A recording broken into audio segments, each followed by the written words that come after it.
आज श्लोक संख्या 5 से शुरू करेंगे। 5वें श्लोक को ध्यान से देखिए। हरित तरुणाम ललित लतानाम माला रमणीया कुसुमावली समीर चालिता श्यान में वर्णीया नवमालिका रसालम मिलिता रुचिरम संगमनम शुचि पर्यावरणम। ये श्लोक हम लोग 5वां आज देखेंगे। कहता है हरित तरुणाम। तरु का मतलब होता है वृक्ष, हरित माने हरा। हरित तरुणाम यानी हरे भरे वृक्षों की। ललित लतानाम, ललित यानी सुंदर, लताओं, लतानाम माला रमणीया यानी सुंदर लताओं की माला जो है, पंक्ति जो है वह सुंदर है। कुसुमावली, कुसुमावली का मतलब, कुसुम का मतलब फूल, आवली का मतलब पंक्ति, यानी फूलों की जो पंक्ति है। समीर चालिता, वह हवा से चालित है, हवा के द्वारा चल रही है, हवा चालिता। श्याम में वर्णीया, यह फूलों की पंक्ति मेरे लिए वर्णीय हो जाए। वर्णीय का मतलब क्या हुआ? मेरे लिए सुंदर बन जाए। कवि यह कहना चाहता है कि हम लोगों को शहर के वातावरण से दूर जाना चाहिए, गांव जाना चाहिए, जहां कल हम लोग देखे थे, जहां नदी, झरना, वन, फूल, पत्ती आदि जहां हो, वहीं पर हम लोगों को शरण लेनी चाहिए। कह रहा है कुसुमावली समीर चालिता श्याम में रमणीया, अर्थात हवा से हिलाई गई फूलों की जो पंक्ति है वह हमारे लिए सुंदर बने, रमणीय बने। नवमालिका, नव, नव का मतलब होता है नवीन, मालिका रसालम यानी रसाल कहते हैं आम को, आम का फल।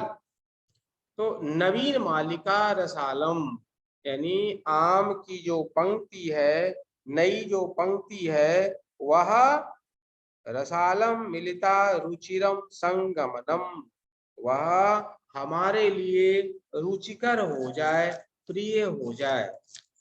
वसंत की ऋतु की कल्पना यहाँ की गई है।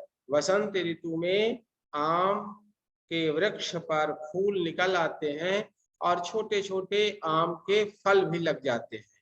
तो वही कवि कहना चाहता है कि यह जो रसाल की पंक्ति है वह हमारे लिए रुचिकर प्राप्त हो जाए, हमारे लिए सुंदर बन जाए। अब यहाँ पर बताइए किसी का कोई प्रश्न जो नहीं समझा? अब हम लोग देखेंगे 6ठे श्लोक को देखेंगे। आई चल बंधो, आई चल बंधो खग कुल कलरव गुंजित वन देशम। कवि कहता है कि हे मित्र, बंधु, बांधव, अब हम लोग खग कुल, खग का मतलब पक्षी, कुल का मतलब समूह, खल कुल कलरव यानी पक्षियों के समूह से गुंजित वन प्रदेश की तरफ चलें। खग कुल कलरव गुंजित वन देशम चला, चला मतलब चलो, लोट लकार की क्रिया है। कहता है कवि कि अब हम लोग वैसे वन में चलें जहां खग अर्थात पक्षी के समूह कलरव करते हो, शोर करते हो। पुर कलरव, पुर का मतलब होता है शहर, शहर का जो कलरव है संभ्रमित जनेभ्यो, वह संभ्रमित कर रहा है, लोगों को भ्रमित कर रहा है, परेशान कर रहा है। धृत सुख संदेशम, इस कारण उनको धैर्य रखने का संदेश हम लोग दें और जंगल की तरफ चलें, वन की तरफ चलें जहां पक्षी कलरव कर रहे हैं। चाक चिक्क जालम, चाक चिक्क जालम शब्द आया हुआ है, यानी चकाचौंध शब्द आता है, चकाचौंध के जाल से जो फंसा हुआ है। चाक चिक के जालम, नो, नो में संधि की हुई है, नह शब्द है, नह का मतलब हमारा, उसमें विसर्ग का ऊ बन गया, फिर आ ऊ मिलकर ओ बन गया है, इस कारण से नो शब्द आया। कहता है चाक चिक्य जालम नो पूर्या जीवित रस हरणम, हमारे जीवन का रस जो है वह ग्रसित न कर ले। कौन ग्रसित न कर ले? चकाचौंध भरा हुआ शहर का वातावरण। शहर का वातावरण कैसा है? चकाचौंध के जाल से बंधा हुआ है, और उसमें हम सभी ग्रसित न हो जाएं, उसके गिरफ्त में ना आ जाएं। इस कारण से कवि कहना चाहता है कि हे बंधु, हे बांधव, हे मित्र, चला चलो। कहाँ चलो? तो खग कुल कलरव, जहां पर खग का समूह, खग का झुंड कलरव करते हैं, वैसे वन प्रदेश को हम लोग चलें, जिससे हम लोगों को जीवन का जो रस है उसका सही सही उपयोग कर सकें, शहर के चकाचौंध में वह समाप्त ना हो जाए, नष्ट ना हो जाए। श्लोक है प्रस्तर तले लता तरु गुल्मा नो भवन्तु पीष्टाः पाषाणी सभ्यता निसर्गे स्यान् न समाविष्टा मानवाया जीवनम कामये नो जीवन मरणम। कवि कहता है कि हम लोगों को मानव के जीवन के संदर्भ में विचार करना चाहिए, सोचना चाहिए, न कि मानव के मृत्यु के संदर्भ में। जीवन मरणम, मृत्यु के संदर्भ में हम लोगों को सोचना नहीं चाहिए। अर्थात मृत्यु बहुत करीब तब है जब हम नगर में निवास करते हैं, नगर के कोलाहल से घिरे हुए हैं, आपके पास जो भोजन सामग्री उपलब्ध है वह सब के सब मिश्रित है, खाद्य से युक्त है, वह शरीर को नुकसान पहुंचाने वाला है। इस कारण से कवि कहना चाहता है कि हम लोगों को पर्यावरण के शरण में जाना चाहिए। अब इसकी हिंदी हम लोग देखेंगे। कह रहा है प्रस्तर तले, यानी पत्थर के तल के नीचे। प्रस्तर मतलब होता है पत्थर। प्रस्तर तले लता तरु गुल्मा नो भवन्तु पिष्टा।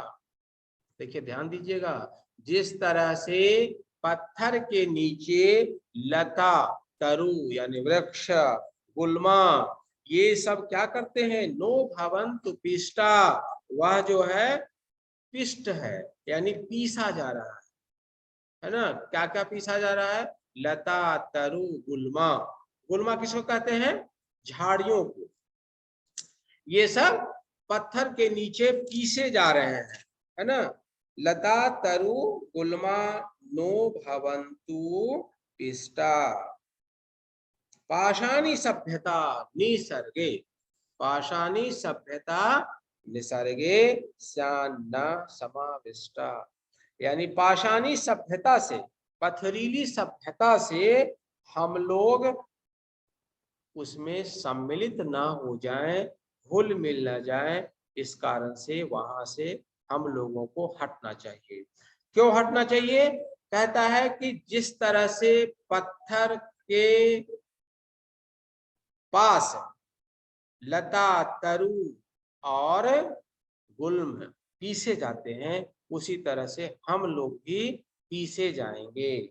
इसलिए हम लोगों को यहाँ से दूर जाना चाहिए। पाषाणी सभ्यता निसर्गे स्यान न, यहाँ पर स्यात प्लस न, ता का न हो गया है। मानवाय जीवनम कामये नो जीवन मरणम शुचि पर्यावरणम। कहता है कि जीवित की कामना करें, मृत्यु की कामना हम लोग न करें। इसलिए शुद्ध पर्यावरण में ही हमारी शरण है, हमको वहीं जाना चाहिए। कवि का यहाँ पर एक संदेश आ रहा है कोई बच्चा बताएगा क्या संदेश आ रहा है? कवि ये कहना चाहता है कि हम सबको जीवन की कामना करनी चाहिए, मरण की कामना नहीं करनी चाहिए, और इसी हिसाब से हम सबको निरंतर काम करते रहना चाहिए।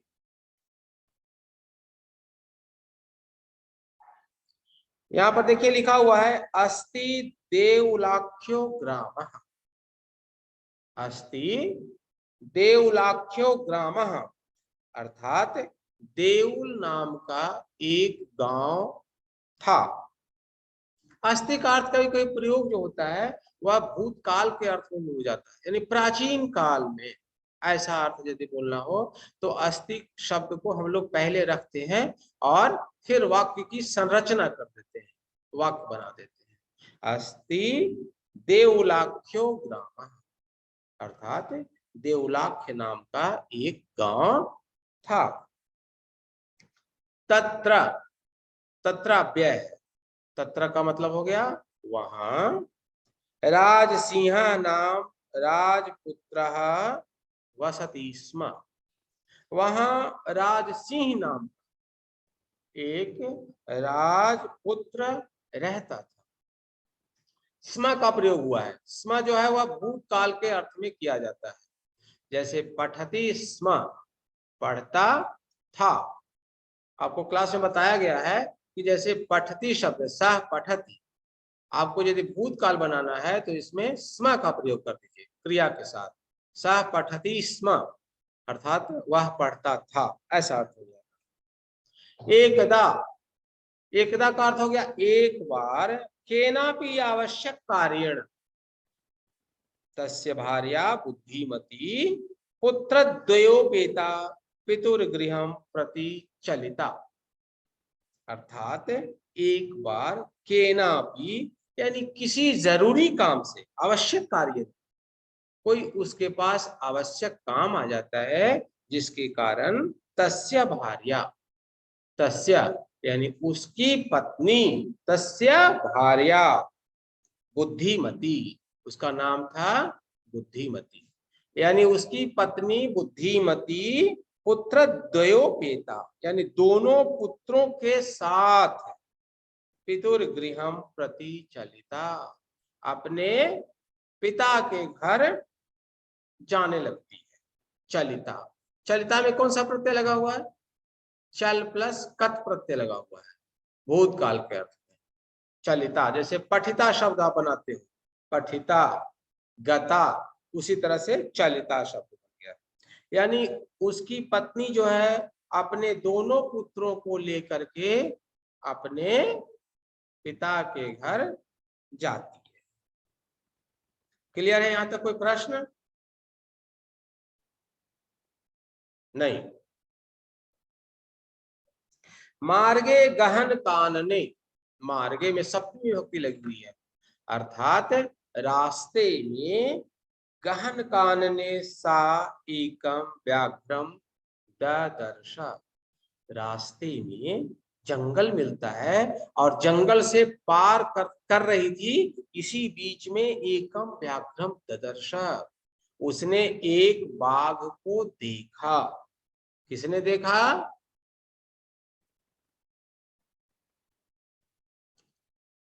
किसने देखा?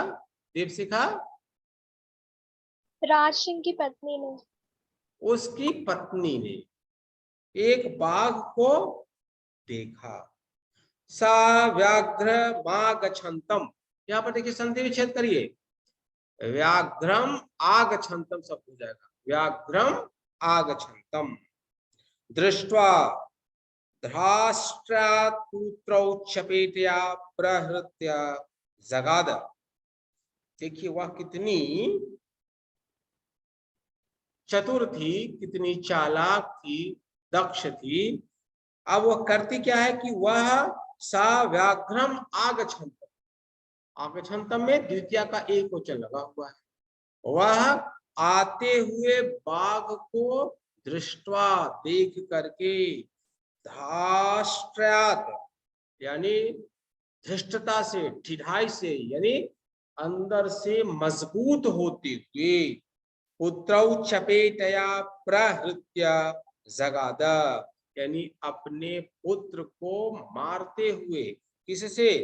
थप्पड़ जिसको तुम लोग कहते हो, चपेटया यानी थप्पड़ से मारते हुए कहती, वह महिला, उसकी पत्नी जो है अपने पुत्रों के साथ जा रही है जंगल के रास्ते से। इसी बीच में उसको एक बाघ दिखाई देता है और वह बाघ उसी की तरफ आते हुए दिखाई देता है, बाघ उसी की तरफ आ रहा है। अब वह घबराती नहीं है ना, बिना घबराए हुए वह अपने दोनों पुत्रों को पीटती है, मारती है। कथमेकैकशो व्याघ्र भक्षणाय कलहम कुरुत। अब देखिए वह कितना दक्ष है, कितना कुशल है। वह बोलती है बाघ को आते हुए देख करके, कथम एकैकशो व्याघ्र भक्षणाय कलहम कुरुत। वह अपने दोनों बच्चों से कहती है कि क्यों तुम लोग आपस में झगड़ा कर रहे हैं। झगड़ा का कारण क्या है? तुम सब एक एक बाघ को खाना चाहते हो, अलग अलग, यानी पूरी तरह से एक बाघ खाना चाहते हो, एक ही कशा, यानी एक एक करके। कहता है कथम एक ही कशो व्याघ्र भक्षणाय कलहम कुरुत, तुम दोनों जो है वह कलह कर रहे हैं। अयम एकस्तावत् विभज्य भुज्यताम, तुम लोग झगड़ा मत करो, इस बाघ को बांट करके खा लो, झगड़ा मत करो। अयम एकस्तावत् विभज्य भुज्यताम पश्चात अन्यो द्वितीयः कश्चित् लक्षयते, बाद में, तदंतर, कभी और दूसरे बाघ को ढूंढा जाएगा। अभी तत्काल एक बाघ तुमको दिखाई दे रहा है, इस कारण से तुम दोनों एक ही बाघ को बांट करके खा लो, बाद में देखा जाएगा, दूसरा बाघ फिर उपलब्ध किया जाएगा। ऐसा वह महिला